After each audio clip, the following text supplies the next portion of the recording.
तो हम लोग 26 जनवरी आज ही के दिन संविधान को लागू कर लिए। हालांकि बना लिए थे 2 महीना पहले।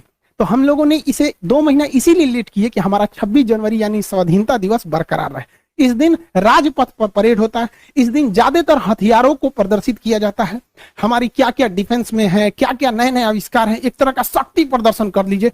इस चीज को हम लोग कह सकते हैं शक्ति प्रदर्शन। दुश्मन डरे, देखो हम लोग ने क्या किया है, मिसाइल, तोप, टैंक सब यहाँ पर दिखाए जाते हैं। और मुख्य अतिथि के तौर पर भी बुलाया जाता है।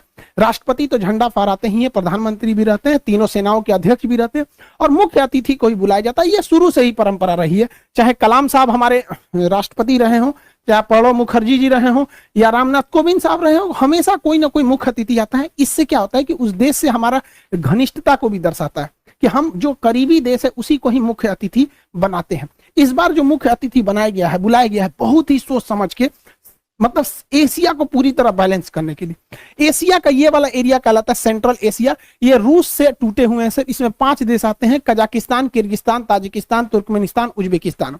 इन 5 देशों को, ये जो 5 देश हैं, इनको संयुक्त रूप से बुलाया गया है। 5 को चीफ गेस्ट बनाया गया है इंडिया में। इतना महत्वपूर्ण है कि इसके रास्ते हम लोग पूरे यूरोप में जा सकते हैं, क्योंकि ईरान के चाबहार बंदरगाह से हम रेलवे लाइन यहां ले जा सकते हैं और यहां से पूरे यूरोप में एंट्री कर सकते हैं। तो ये सेंट्रल एशिया से हमारा रिलेशन बनाना बहुत जरूरी है। सेंट्रल एशिया इतने महत्वपूर्ण है, ये आप अंदाजा लगाइए। इस्लामिक ऑर्गेनाइजेशन की जो मीटिंग हो रही थी पाकिस्तान में, तो इन लोगों ने उसकी मीटिंग छोड़ के भारत की मीटिंग को अटेंड कर लिया। चाइना इससे इतना डरा हुआ है कि आज 26 जनवरी को ये लोग मुख्य अतिथि के रूप में हैं। चाइना कहा कि आप हमारे पास आइए ना 25 जनवरी को। तो ये कहा सर कि कौन सी खिलवाड़ समझे हैं, हम चीफ गेस्ट बने हैं, कैसे एक दिन में वहां चल जाएंगे, यहाँ चल जाएंगे, नहीं आ पाएंगे। तो चीन कहा कि ये तो गड़बड़ बात है, ये तो भारत के फेवर में चल जाएगा, सब गड़बड़ हो गया। कहा कि ठीक है, हम लोग जूम पे मीटिंग कर लेंगे, वर्चुअल मीटिंग। इतना डरा हुआ है। तो बहुत बेहतरीन मतलब फॉरेन पॉलिसी भारत की जा रही है, ये अच्छी बात है हमारा। तो आप ये समझ गए कि हम लोग को आजादी कब मिली थी। आजादी मिली हम लोग को 15 अगस्त 1947 को। देखिए, इस दिन देश बना नहीं, इस दिन देश आजाद हुआ। हालांकि कई लोग का 1498 में वास्को डी गामा भारत की खोज नहीं किया था, भारत पहुंचने वाले रास्ते की खोज किया था। भारत का कोई व्यक्ति नहीं बता सकता है कि भारत का प्रारंभ कब से हुआ, कोई नहीं बता सकता है, इसका कोई आरंभ नहीं है। हाँ, पाकिस्तान का जन्म जरूर हुआ था 14 अगस्त 1947 को। इससे पहले पाकिस्तान का कोई इतिहास नहीं है। पाकिस्तान के इतिहास की किताबों में यूरोप का इतिहास पढ़ाया जाता है, क्योंकि इनका अपना तो कोई इतिहास नहीं। तो पाकिस्तान का इस दिन जन्म हुआ था और हम लोग को इस दिन आजादी मिली थी। तो जन्म और आजादी में अंतर होता है। हमारा जन्म नहीं हुआ। गीता में भगवान श्री कृष्ण ने कहा था कि जिसका जन्म हुआ है उसकी मृत्यु निश्चित है। देखिए, हम और आप गलत हो सकते हैं, गीता की बात तो गलत नहीं होगी। चुट्टे का जन्म हुआ है, इसकी मृत्यु निश्चित है, वापस आएगा ये भारत में यहाँ पर, और हम अखंड भारत हो जाएंगे। ये हम लोग की भी कामना है।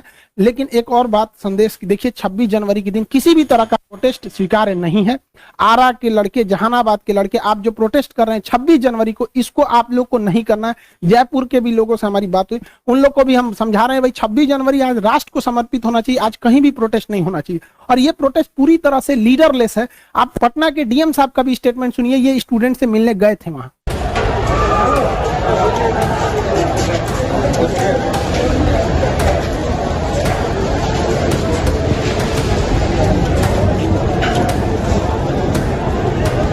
प्रॉब्लम यही है कि लीडरलेस हैं। 2-4-10 लोग वार्ता के लिए तैयार हो रहे हैं तो बाकी नहीं हो रहे हैं। तो अभी रेलवे से भी हम लोग बुला रहे हैं पदाधिकारियों को, इनकी समस्याओं को सुन लें और जो समाधान हो सकता है उसका समाधान करें। पूरी तरह से रेलवे का मामला है। देखिए, 26 जनवरी राष्ट्र का होना चाहिए, राष्ट्र को समर्पित हो। हम सब भारत की उज्जवल भविष्य की कामना करते हैं। स्टूडेंट्स और लोगों से ही मिलकर देश बनता है।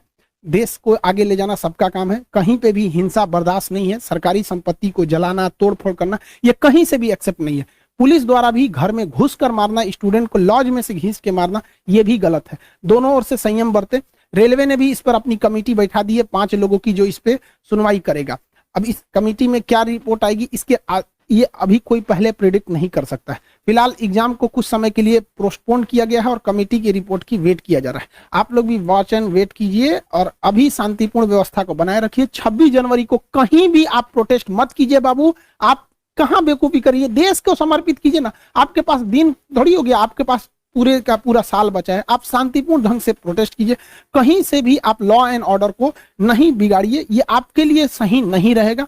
हाँ, ये चीज आप में एक ही सही है कि आपका लीडरलेस है, जिस वजह से आपसे कोई बात करने नहीं आ पाएगा। जब भी कोई आंदोलन लीडरलेस रहता है तो कोई उनसे बात ही नहीं कर पाता है, कोई लीडर ही नहीं है, तो एक ही रास्ता बनता है कि उनकी बात को मान लिया जाए। तो रेलवे ने भी कमेटी बताई है। आप सब लोग से हाथ जोड़कर विनती है कि कहीं पे भी आप इस तरह का उपद्रव नहीं कीजिए। आरा के लड़के ट्रेन में जो इंजन में जो आग लगा दिया गया वहां से, उन लोग, ये निंदनीय है, ऐसे काम को न करें। जहानाबाद के भी लड़के जो ट्रेन पे जाके राष्ट्रीय गान गा रहे हैं, आप सब लोग के हम भावनाओं का सम्मान करते हैं, लेकिन आज के दिन आप लोग को ऐसा नहीं करना चाहिए। प्रशासन का भी आप लोग सहयोग करिए, वो भी आपका सहयोग करेंगे। आई होप आप इसे समझे होंगे। मिलेंगे नेक्स्ट क्लास में। जय हिंद।